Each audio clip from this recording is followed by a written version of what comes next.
사람이 만든 책보다 책이 만든 사람이 더 많습니다. 내비책방. 안녕하세요. 내비책방입니다. 오늘 소개해드릴 책은 설득의 심리학입니다. 로버트 치알단이 지음, 황혜숙, 임상훈 옮김. 출판사 21세기 북스. 네, 오늘의 책은 설득의 심리학입니다. 굉장히 유명한 책이고 또 베스트셀러이기도 합니다. 저 같은 경우에는 이 책을 아주 어렸을 때 봤던 것 같기는 한데 잘 기억이 나질 않아서, 그리고 혹시라도 아직 읽어본 적이 없으신 분들이 계시다면 이 책을 꼭 한번 소개해드려 보고 싶어서 이렇게 준비해 봤습니다. 처음 이 책이 출간됐을 때는 언젠지는 잘 모르겠어요. 근데 굉장히 어렸을 때 제가 이 책을 그 동네 마을 문고라고 하는데 거기에서 본 것 같긴 하거든요. 자, 이 책을 지금 이 시점에서 한번 저도 읽어보면서 또 그때는 알지 못했던 무언가를 알 수 있게 되지 않을까 하는 기대감을 좀 가지고 네, 준비해 봤습니다. 분량이 좀 됩니다. 그래서 오늘은 목차 소개도 좀 간단하게 드려보겠습니다. 대주제만 좀 소개를 해드리고 그 안에서 제가 몇 가지 정도 선택을 해서 오늘 여러분께 소개해 보도록 하겠습니다. 처음으로 개정증보판 서문.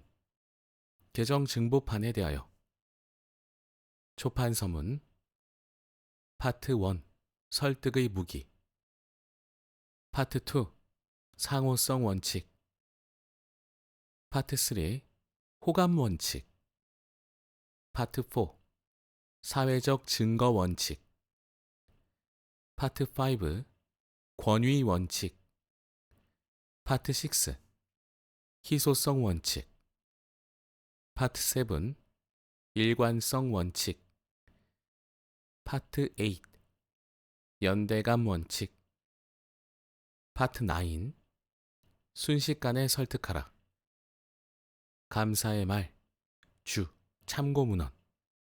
이렇게 구성되어 있습니다.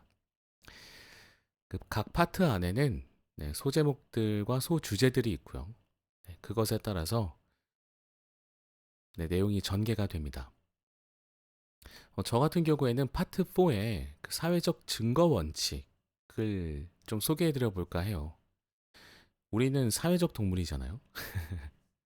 사회적인 상황에서 이 심리학이 어떻게 또 발동이 되는지도 궁금하고, 그래서 저는 파트 4를 준비했는데, 해보려고 하는데, 뭐 호감도 있고, 그리고 뭐 설득도 있고, 상호성도 있고, 많이 있습니다만, 오늘은 이 부분만 좀 소개를 해드려 보도록 하겠습니다. 설득의 심리학이 1권부터 3권까지 있나요? 아마 그럴 겁니다. 그래서 오늘 1권을 다루게 되면 2, 3권도 이어서 계속 다뤄보도록 하겠습니다. 자, 그러면 파트 4의 사회적 증거 원칙부터 가보겠습니다. 파트 4 사회적 증거 원칙. 우리가 진리다.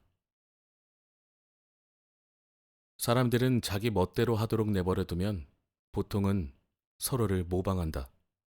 에릭 호퍼. 몇 년 전 중국 베이징의 한 레스토랑 매니저는 연구자들과 더불어 비용은 들이지 않고 효과적으로 몇몇 메뉴 판매를 촉진하는 방법을 연구했다. 이들은 음식값을 내리거나 값비싼 재료를 더하거나 노련한 요리사를 고용하거나 비싼 비용으로 컨설턴트에게 의뢰해 그럴듯한 음식 설명을 메뉴에 더하지 않으면서도 음식을 더 많이 파는 방법이 없을까 알고 싶어 했다. 결국 이들은 메뉴에 꼬리표를 붙이는 방법을 선택했다. 이전에도 본점의 특별 음식이나 오늘의 셰프 추천 음식과 같은 꼬리표를 이용하여 재미를 본 적은 있었지만 가장 인기 있는 것과 같은 꼬리표는 이용해 본 적이 없었다. 결과는 놀라웠다. 꼬리표를 붙인 음식의 판매가 13에서 20% 증가한 것이다. 간단히 말해서 음식들은 인기가 있다는 이유로 더 인기를 끌었다. 주목할 만한 것은 돈 한 푼 들이지 않고 완벽하게 윤리적이면서도 실제로도 그 음식들은 인기가 있었으니 거짓말을 한 것은 아니다. 간단한 방법으로 큰 효과를 거둔 것이다. 이런 방식은 이전에는 한 번도 시도해보지 않았던 것이었다. 런던의 한 펍에서도 비슷한 일이 있었다. 이 펍은 그 주에 가장 인기 있는 맥주가 흑맥주라고 적어놓은 간판을 가게 안에 세워두었다. 그러자 흑맥주 판매는 당장 2배로 늘었다. 누르니 작동한 것이다. 이 같은 결과를 보면 다른 소매업자들이 왜 유사한 정보를 고객에게 제공하지 않는지 궁금해진다. 아이스크림이나 냉동 요구르트 상점에서 고객들은 토핑을 직접 선택해야 한다. 토핑은 초콜릿, 코코넛, 쿠키 조각 등 셀 수 없을 만큼 다양하다. 매니저라면 그달에 가장 많이 판매된 토핑이나 토핑 조합에 대한 정보를 알려주는 것만으로도 많은 고객들이 그 제품을 구입한다는 사실을 알고 있을 것 같지만 그렇지 않다. 안타까운 일이다. 특히 토핑을 주문하지 않거나 토핑 하나만을 주문하는 고객이라면 토핑의 인기 정보를 보고 훨씬 더 많은 선택을 할 수도 있는데 말이다. 예를 들어, 많은 맥도날드 매장에는 맥플러리 디저트가 있다. 주문하는 고객에게 디저트는 어떤 걸로 하실까요? 맥플러리가 제일 많이 팔려요. 라는 말 한마디를 덧붙이자 맥플러리 판매가 55% 증가했다.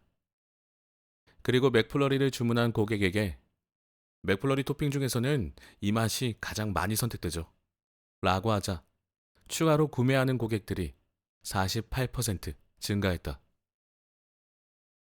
사례 4-1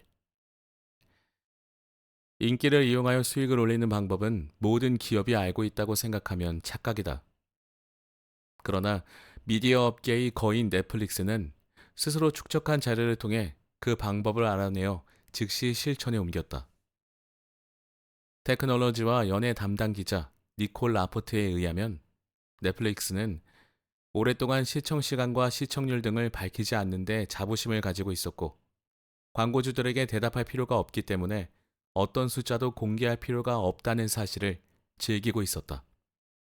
하지만 2018년 느닷없이 정책이 바뀌면서 작품에 관한 수없이 많은 정보를 쏟아내고 있다.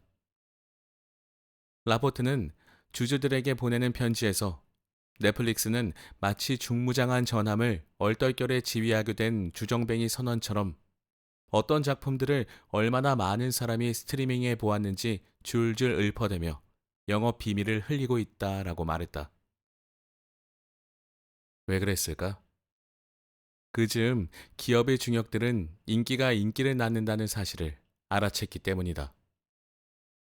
최고 제품 책임자 그렉 피터스는 어떤 프로그램이 있는지 알게 된 회원들이 그 프로그램의 인기를 더욱 끌어올린다는 내부 실험 결과를 공개했다. 회사의 다른 임원진도 결과를 빠르게 받아들였다. 콘텐츠 부서장 테드 서랜드로스는 앞으로 넷플릭스는 전 세계적으로 사람들이 무엇을 시청하고 있는지 앞장서 공개하겠다고 선언했다. 회장이자 CEO 리드 헤이스팅스는 이 선언을 확인하면서 말했다. 이제야 비로소 자료 공개를 시작한 셈입니다. 분기별로 자료를 잘 정리해서 활용할 작정입니다.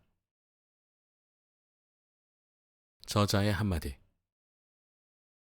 넷플릭스 임원들의 말을 듣고 있노라면 넷플릭스는 탄탄한 리더십을 갖고 있다는 생각이 든다. 그 중에서도 서랜드로스의 말이 가장 인상적이었다. 인기란 사람들이 이용할 수 있는 기준점입니다. 회원들에게 도움이 되는 한 우리는 인기 있는 프로그램을 계속 공개할 것입니다. 예전처럼 인기 있는 프로그램을 밝히지 않는 것은 당장의 이익에는 물론 회원들의 신중한 선택과 만족감, 더 나아가 기업의 장기적인 이익에도 도움이 되지 않는다는 사실을 넷플릭스는 깨달은 것이다. 인기가 높을수록 더 인기가 높아진다. 인기가 왜 그리 효과적인지 이해하려면 또 하나의 강력한 설득 무기인 사회적 증거 원칙을 살펴보아야 한다. 이 원칙에 따르면 우리는 옳고 그름을 판단할 때 다른 사람들이 내린 판단을 근거로 삼는다. 특히 어떤 행동이 옳고 그른지 결정해야 할 때 더욱 그렇다. 우리는 특정 상황에서 특정 행동의 옳고 그름을 판단할 때 얼마나 많은 사람들이 같은 행동을 하는지 살펴본다. 그래서 광고업자들은 어떤 제품이 빠르게 성장하고 있는지 혹은 가장 많이 판매되고 있는지 우리에게 알리고 싶어 안달이다. 굳이 그 제품이 훌륭하다고 우리를 설득하지 않아도 많은 사람이 그렇게 생각하고 있다면 그것으로 충분한 증거가 되기 때문이다. 다른 사람들이 많이 하는 행동을 옳은 행동으로 보는 경향은 대체로 유익하게 작용한다. 사회적 증거에 부합하는 행동을 할수록 실수할 확률이 눈에 띄게 줄어들기 때문이다. 일반적으로 다수가 하는 행동은 올바른 행동인 경우가 많다. 그러나 사회적 증거 원칙이 보여주는 이런 특징은 장점인 동시에 약점이 될 수 있다. 연애 설득의 무기들처럼 사회적 증거 원칙도 행동 방식을 결정할 때 편리한 지름길로 이용할 수 있지만 언제나 그렇듯 지름길에는 그런 성향을 이용해 이득을 취하려는 교활한 사람들이 매복하고 있기 때문이다. 문제가 되는 것은 우리가 사회적 증거에 너무 맹목적이고 반사적인 반응을 보이면 부분적인 증거나 거짓 증거에도 쉽게 속을 수 있다는 점이다. 어떤 상황에서 어떻게 행동할지 결정하기 위해 다른 사람의 행동을 이용하는 게 문제는 아니다. 이는 사회적 증거라는 충분히 근거 있는 원리에 입각한 행위이기 때문이다. 문제는 사람들의 그런 특징을 이용하려는 이들이 제시하는 거짓 증거에 자동적인 반응을 보일 수 있다는 점이다. 이와 관련한 많은 사례들이 있다. 몇몇 나이트클럽 주인들은 내부의 공간이 충분한데도 손님들을 문 밖에 길게 세워놓고는 인기 있는 나이트클럽이라는 눈에 띄는 사회적 증거를 만든다. 영업사원들은 구매 상담을 할 때 많은 사람이 이미 제품을 구매했다는 이야기를 꾸며내라고 배운다. 바텐더들은 영업 시작 전에 마치 손님이 남긴 팁인 것처럼 병에 미리 지폐를 몇 장 넣어두어 팁을 받을 가능성을 높인다. 교회 안내인도 같은 이유로 헌금 바구니에 미리 돈을 넣어두고는 더 많은 이들이 헌금을 하기를 기대한다. 복음주의 목사들은 예배 시작 전에 신도들 가운데 미리 정해놓은 사람 몇 명을 배치해 두었다가 약속한 시간이 되면 제일 먼저 간증이나 헌금을 하러 나오도록 한다고 한다. 그리고 물론 제품 평가 웹사이트는 제조업자가 거짓으로 조작하거나 사람들에게 돈을 주어 쓰도록 만든 호평 일색의 상품평으로 뒤덮이곤 한다. 95%의 따라쟁이들. 우리에게 부당한 이익을 취하려는 사람들은 왜 이렇게까지 사회적 증거를 이용하지 못해 안달일까? 그들은 다른 사람의 행동을 올바른 행동으로 믿어버리는 우리의 성향이 여러 다른 환경에서도 고스란히 나타난다는 사실을 알고 있기 때문이다. 영업 및 동기부여 컨설턴트 카베트 로버트는 영업 교육 중 이 원칙의 핵심을 다음과 같이 정확히 표현한 바 있다. 주도자는 5%뿐이고 나머지 95%는 따라쟁이들이다. 다른 사람의 행동은 영업사원이 제시하는 어떤 증거보다 설득력이 있다. 그의 말이 옳다는 근거는 어디에서나 찾아볼 수 있다. 그중 몇 개의 보기를 살펴보기로 하자.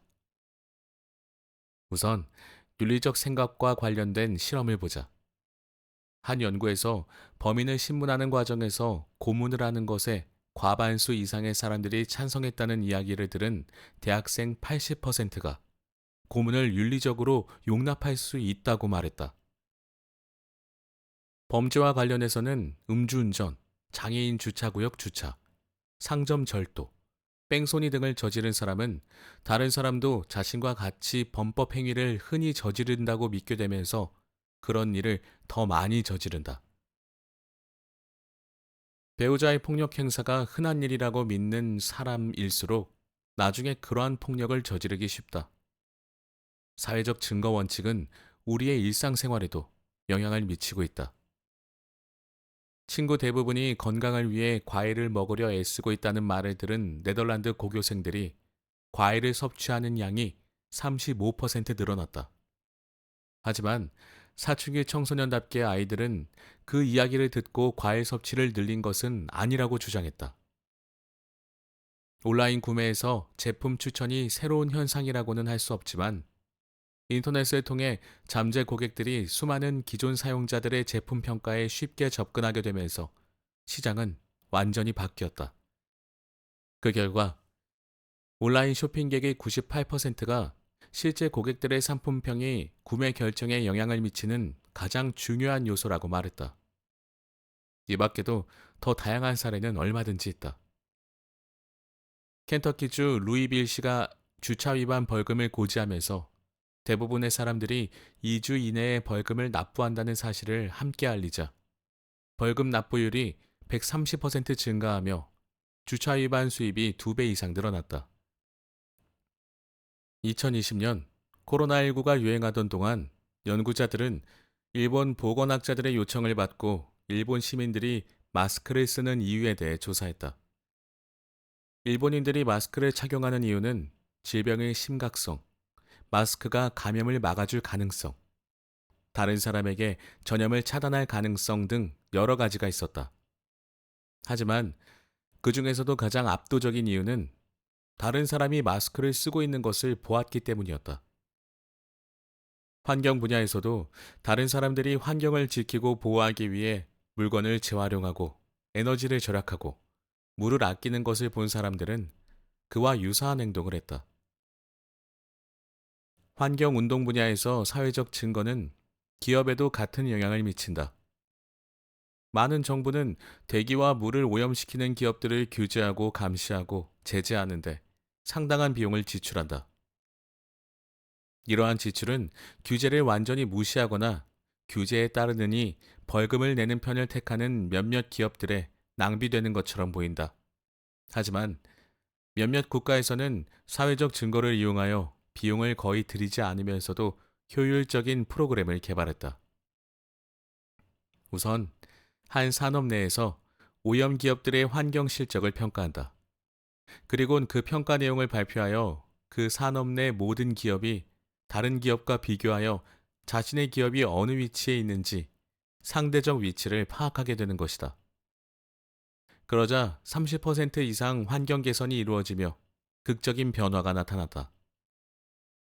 거의 모든 변화는 심각할 정도로 환경을 오염시키던 기업에서 일어났는데 다른 기업에 비해서 자신들이 얼마나 형편없는 짓을 해왔는지를 깨달았기 때문이다. 사회적 증거는 어린 시절부터 영향을 미칠 수 있으며 때로는 놀라운 결과를 낳기도 한다.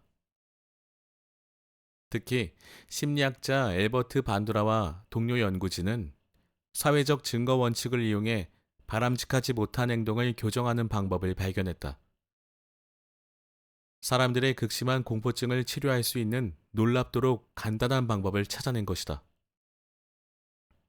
초창기 연구에서 이들은 개를 두려워하는 유치원생들을 모아놓고 한 남자아이가 개를 데리고 재밌게 노는 모습을 하루에 20분씩 보여줬다. 그러자 개를 두려워하던 아이들 사이에 나흘 만에 놀라운 변화가 일어났다. 무려 67%의 아이들이 개를 데리고 놀이기구에 올라갔을 뿐 아니라 옆에 어른이 없는데도 전혀 무서워하지 않고 개를 안고 놀았다. 한 달 후 아이들의 공포 수준을 다시 측정해 본 결과 개선 효과가 전혀 떨어지지 않은 것으로 밝혀졌다. 아이들은 전보다 더 적극적으로 개와 놀고 싶어 했다. 역시 유난히 개를 두려워하던 아이들을 대상으로 한 두 번째 연구에서도 중요한 사실이 밝혀졌다. 아이들의 두려움을 없애기 위해 개와 노는 다른 아이의 모습을 보여주는 대신 이번에는 아이들이 개와 노는 장면이 담긴 영화를 보여줬다. 하지만 효과는 같았다. 특히 여러 명의 아이들이 각자 자신의 애완견과 즐겁게 놀고 있는 장면을 편집해 보여주자 효과가 가장 강력하게 나타났다. 사회적 증거 원칙은 많은 사람들이 같은 행동을 한다는 증거가 많을수록 더 높은 효과를 발휘하는 듯하다. 많은 사람들이 보여주는 증거의 상승 효과에 대해서는 뒤에서 다시 살펴보기로 하자. 독자 편지. 오클라호마주 털사 도요타 대리점 직원 채용 및 훈련 담당자가 보낸 편지. 저는 오클라호마에서 가장 규모가 큰 자동차 대리점에서 일하고 있습니다. 저희의 가장 커다란 문제는 영업 능력이었습니다. 신문에 광고를 게재해도 별다른 반향이 없었습니다. 그래서 저희는 퇴근 시간에 라디오에 채용 광고를 하기로 했습니다. 저희 차량을 구입한 사람들을 언급하면서 저희 차량에 대한 수요가 많고 이 추세를 유지하기 위해 판매 사원을 더욱 늘려야 할 필요가 있다는데 초점을 맞춘 광고였습니다. 기대하던 대로 영업팀의 지원이 쇄도했습니다. 하지만 가장 커다란 효과는 고객들에게서 나타났습니다. 신차는 물론 중고차 판매도 늘고 고객 태도도 눈에 띄게 바뀌었습니다. 자동차 총 판매량이 이전 1월과 비교해 41.7% 증가한 것은 정말 놀라웠습니다. 결국 자동차 시장 전체 규모가 4.4% 줄어든 해에 전년보다 1.5배 더 성장할 수 있었습니다. 물론 이 성공에는 다른 이유도 있겠죠. 경영진 변화라든지 시설 업그레이드도 있었으니까요. 하지만 그 후로도 우리 차량 수요를 충당하기 위해 도움이 필요하다는 광고를 게재할 때마다 차량 판매가 상당히 늘어난 것은 부정할 수 없는 사실입니다. 저자의 한마디. 소비자들의 수요가 많다는 언급이 이 대리점 차량에 대한 소비자들의 태도와 행동에 큰 영향을 미쳤다. 이 장에서 설명했던 내용과 잘 들어맞는 예이다. 하지만 예상을 초과한 광고 효과를 설명하기 위해서는 지금까지의 설명만으로 부족하다. 수요가 많다는 정보는 영업사원 채용 광고에 슬쩍 들어간 것이다. 이 광고가 성공한 원인은 따로 있다. 사람들은 사회적 증거에 대한 정보를 포함하여 설득을 위한 것이라고 생각되지 않는 정보에 쉽게 설득당하는 경향이 있기 때문이다. 이 부분은 조금 밑줄을 그어보겠습니다. 이 사람이 나를 설득하고 있지 않네? 라고 할 때 오히려 더 설득을 잘 당한다는 네, 말인 것 같은데, 이게 좀, 네, 무섭네요. 항상 주의 깊게 뭔가 주변을 살피시고, 주변의 이야기를 잘 분석하셔야 됩니다. 네, 이 사람이 날 설득하지 않는 것 같아. 라는 생각이 들었을 때 이미 당신은 설득당하고 있다. 굉장히 위험한 것 같습니다. 네. 잘 알아둬야겠어요. 대리점 광고가 사람들이 미친 듯이 우리 차량을 사고 있어요. 빨리 와서 당신도 사세요. 라는 식으로 직접 구매를 권유하는 것이었다면 그 효과는 훨씬 덜 했으리라고 확신한다. 예언 실패. 그 후. 사회적 증거의 위력을 구체적으로 제시할 때 내가 가장 즐겨 사용하는 사례가 하나 있다. 이 사례에는 다음과 같은 몇 가지 매력이 있다. 첫째, 참여 관찰이라는 비교적 생소한 연구 방법을 사용한 최고의 연구 사례다. 참여 관찰이란 연구자가 연구 대상 집단에 직접 잠입해 집단의 일원으로 대상을 관찰하는 연구 방법이다. 둘째, 역사학, 심리학, 신학 등 다양한 학문 분야의 흥미로운 정보를 제공한다. 셋째, 무엇보다도 다른 사람이 아닌 바로 우리 자신이 사회적 증거를 이용해 자신이 믿고 싶은 것을 진리로 믿는 과정을 생생히 보여주는 사례라 할 수 있다. 이야기 전체는 전혀 새롭지 않다. 고대 자료를 검토해보면 천년 왕국과 관련한 종교 운동은 역사가 매우 오래됐다는 사실을 알 수 있다. 다양한 종파와 사교 집단들은 특정 시점이 되면 구원의 날이 도래해 자기 집단의 가르침을 따르는 신도만 지복을 누리게 될 거라고 예언한다. 이들은 하나같이 구원의 날이 도래하기 직전에 지구 종말이라는 충격적 대재앙이 먼저 닥친다고 믿었다. 물론 이런 예언들은 한 번도 들어맞은 적이 없었고 집단 구성원들은 극도의 좌절감을 맛봐야 했다. 그러나 역사의 기록에 따르면 예언이 실패하고 나면 늘 대단히 불가사의한 패턴이 나타났다. 광신자들이 환멸에 빠져 흩어지는 게 아니라 오히려 자신의 신념에 더 확신을 품게 되는 것이다. 이들은 예언이 어긋난 후에도 대중의 조롱을 무릅쓰고 거리로 나가 공공연히 집단의 교의를 주장하고 열정적으로 포교에 전념했다. 예언이 실패해도 열정이 약화되지 않고 더 강화된 셈이다. 2세기 터키의 몬타니스트, 16세기 네덜란드의 제세레파, 17세기 이즈미르의 사바타이스트, 19세기 미국의 밀러파 등이 모두 그랬다. 이런 현상에 흥미를 느낀 3명의 사회과학자 레온 페스팅어, 헨리 리켄, 스탠리 샤우터는 당시 시카고를 중심으로 활동하던 종말론 사교 집단도 이와 다르지 않을 거라고 생각했다. 미네소타 대학의 동료인 세 과학자는 이 시카고 종교 집단 이야기를 듣고는 밀착 연구를 결심했다. 신분을 위장한 채 새 신자로 직접 집단에 잠입했음을 물론이고 비밀리에 몇 사람을 더 고용해 추가로 침투시킨 결과 대재앙 예정일을 전후해 종교 집단에서 나타나는 각종 반응을 직접 관찰해 풍부한 자료를 얻는 데 성공했다. 그 자료는 대단히 흥미진진한 채 예언 실패 그 후에서 볼 수 있다. 시카고 종교 집단은 신도수가 대략 30명 안팎으로 규모가 작았다. 지도자는 중년의 남녀였는데 연구진은 실명 공개를 피하기 위해 이들을 토머스 암스트롱 박사와 메리언 키치 부인이라는 가명으로 불렀다. 암스트롱 박사는 대학 보건소에서 근무하는 내과 의사로 오랜 세월 신비주의와 오컬트, UFO 등에 관심을 갖고 있던 터라 집안 내에서 이 분야의 전문가로 존경받았다.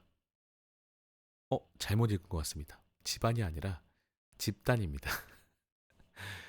집단 내에서 이 분야의 전문가로 존경받았다. 그렇지만 집단의 실질적인 핵심 인물은 키치 부인이었다.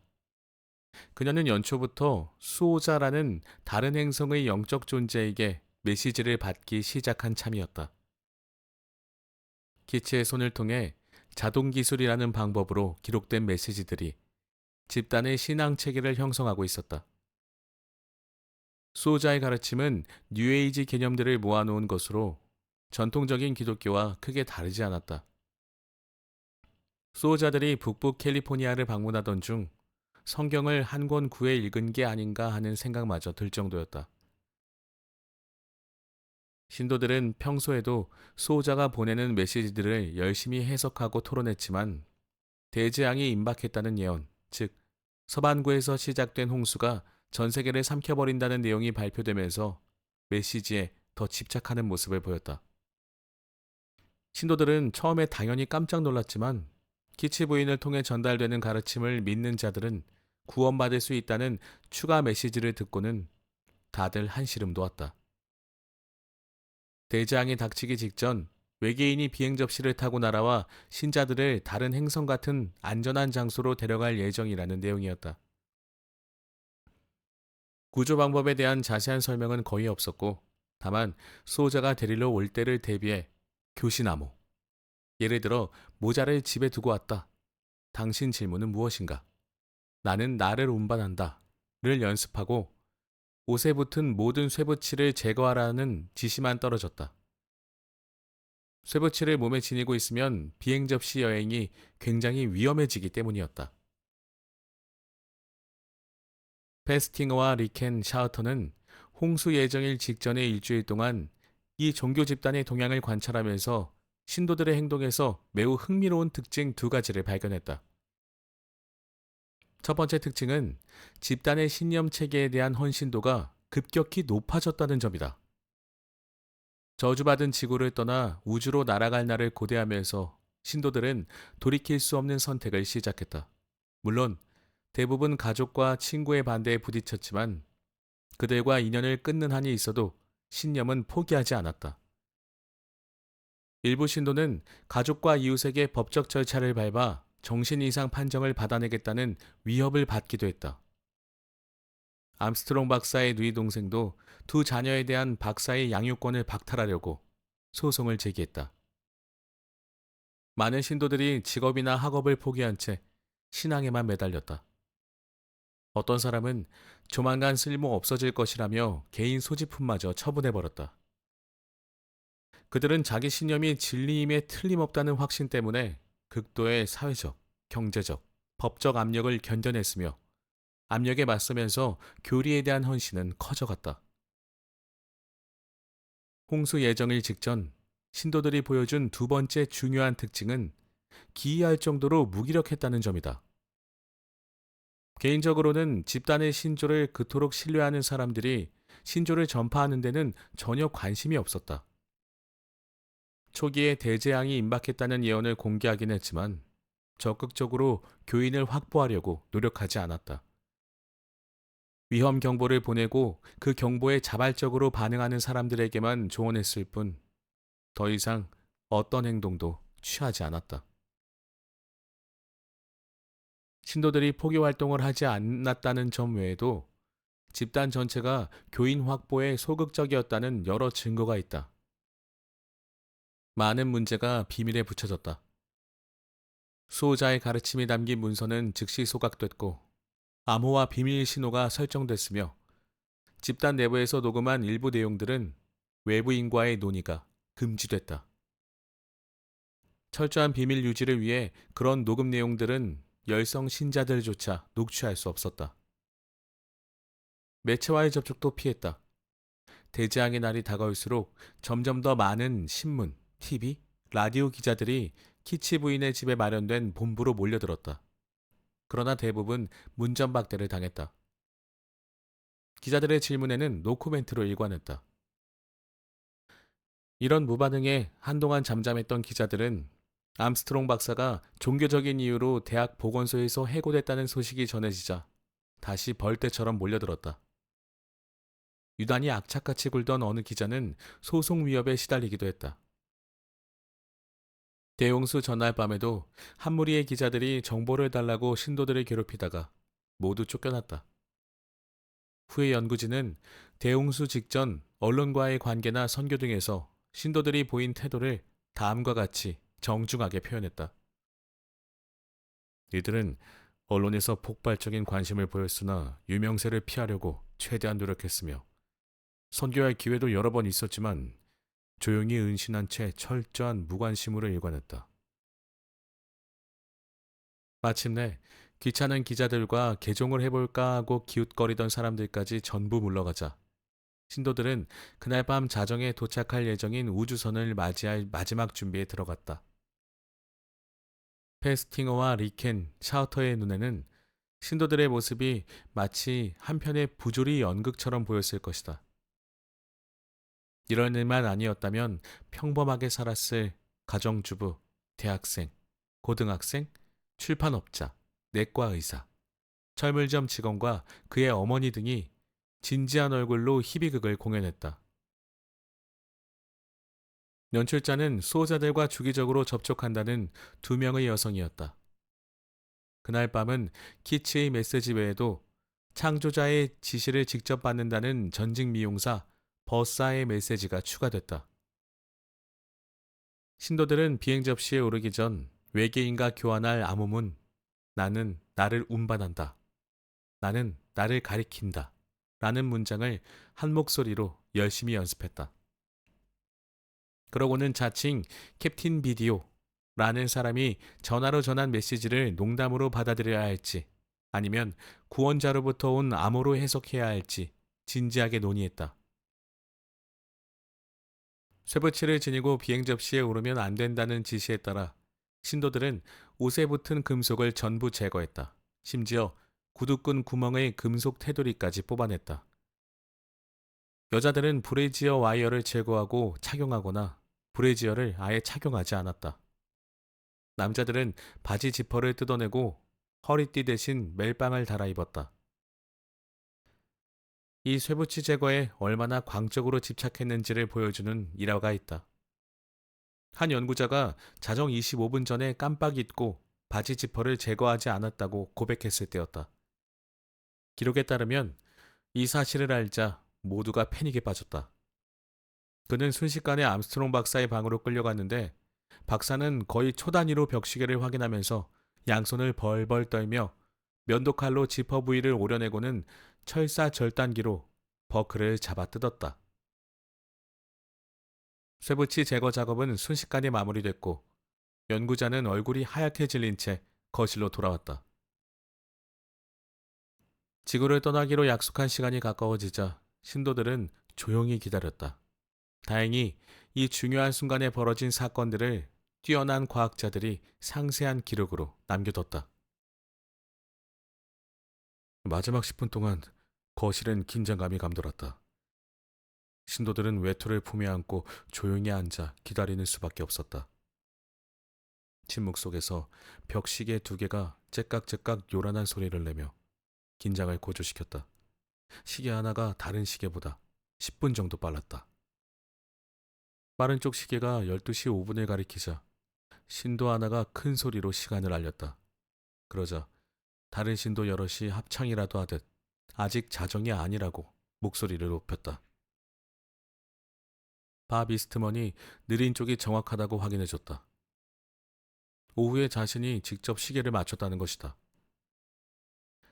드디어 자정까지 4분밖에 남지 않았다. 4분이 흐르는 동안 아무도 입을 열지 않았다. 단 한 사람. 기치 부인만이 벽난로 위 시계가 자정 1분 전을 가리키는 순간 새된 목소리로 계획이 잘못될 리 없어라고 외쳤을 뿐이다. 마침내 시계가 12시를 쳤다.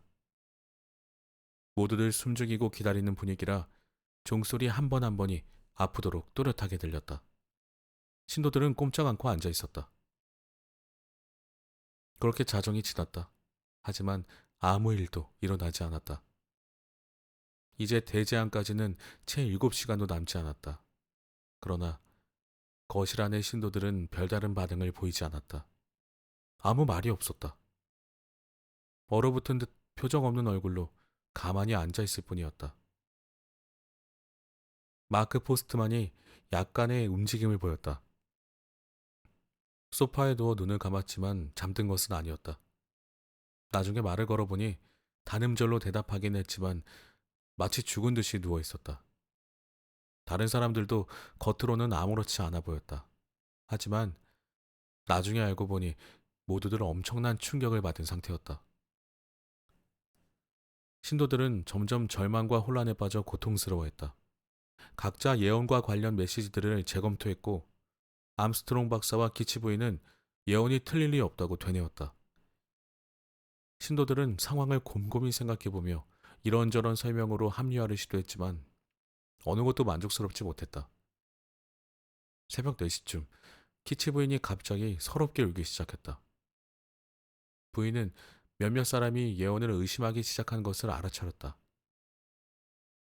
그런 사람들을 진리의 말씀으로 깨우쳐 어떻게든 신도들을 단결시켜야 했다. 나머지 신도들도 흔들리기 시작했다. 모두들 몸을 떨었고 눈에는 눈물이 그렁그렁했다.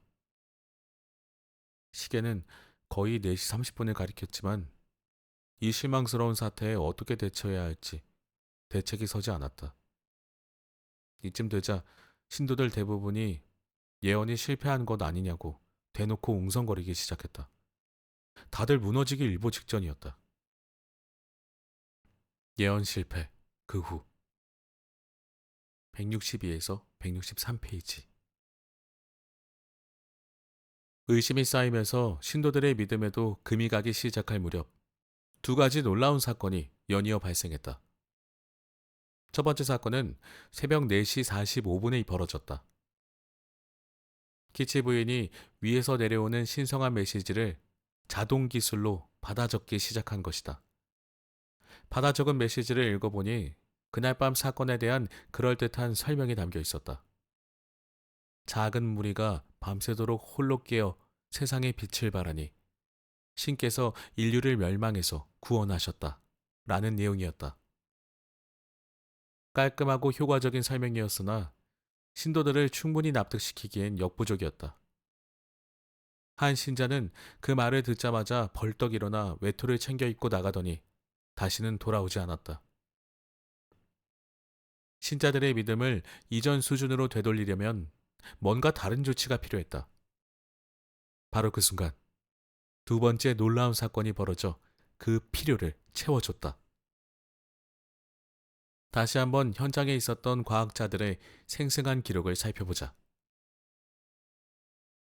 신도들 사이에서 분위기가 급변하더니 그들의 행동에도 변화가 나타났다. 예언이 실패한 이유가 담긴 메시지를 받고 난 뒤 몇 분 지나지 않아 키치 부인은 또 다른 메시지를 받았다. 첫 번째 메시지를 세상에 공표하란 내용이었다. 부인은 수화기를 집어들더니 신문사에 전화를 걸기 시작했다. 연결을 기다리는 동안 누군가 물었다. 신문사에 직접 전화하시는 건 처음 아닌가요? 부인은 즉각 대답했다. 맞아요. 처음이에요. 전에는 신문사에 전할 말이 없었거든요. 하지만 지금은 급히 전할 소식이 있어요. 아마 모든 신도가 부인의 말에 공감했을 것이다. 모두들 뭔가 급박한 느낌이 들었다.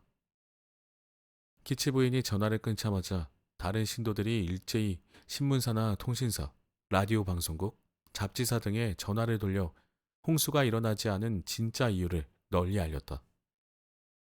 그 이유를 어떻게든 빨리 전하고픈 마음에 그동안 철저히 비밀에 붙인 문제들을 언론에 공개하기 시작했다. 몇 시간 전만 해도 기자들을 피하며 대중의 관심을 고통스러워하던 사람들이 이제 자기 홍보에 열을 올렸다. 노출을 꺼리며 철저히 비밀을 유지하던 정책이 180도 바뀌었을 뿐 아니라 선교에 대한 태도도 완전히 변했다. 전에는 관심을 갖고 찾아오는 사람들을 되는 대로 대접하거나 무시하고 심지어 배척하던 신도들이 예언이 빗나가자마자 전혀 다른 모습을 보이기 시작했다. 모든 방문객을 환영했고 온갖 질문에 성실히 답했으며 한 사람이라도 더 개종시키려고 애를 썼다. 신도들이 선교를 위해 얼마나 적극적으로 노력했는지는 예언이 실패한 다음 날 고등학생 9명이 키치 부인을 찾아왔을 때 벌어진 일을 보면 확실히 알 수 있다. 학생들이 거실로 들어섰을 때 키치 부인은 비행 접시 문제로 외계인이라는 사람과 열심히 전화 통화 중이었다. 비행 접시 토론도 멈출 수 없고 막 도착한 손님도 소홀히 할 수 없었던 키치 부인은 학생들을 모두 대화에 끌어들여 1시간 넘게 외계인과 토론을 하면서도 번갈아가며 학생들과 대화를 했다. 신도를 늘리고 싶은 열망이 너무 커서 어느 쪽도 포기할 수 없었다. 네. 일단 오늘의 책 설득의 심리학은 여기까지 읽어보도록 하겠습니다. 마지막 부분에 이 종교에 관한 사회적 증거의 사례가 나오는데 예언 실패라고 했죠. 예언 실패. 이 부분이 생각보다 분량이 좀 길어서 더 이상 읽기는 좀 어려워 보여가지고 이쯤 소개해드리는 걸로 하겠습니다. 좀 놀랍긴 하네요. 네.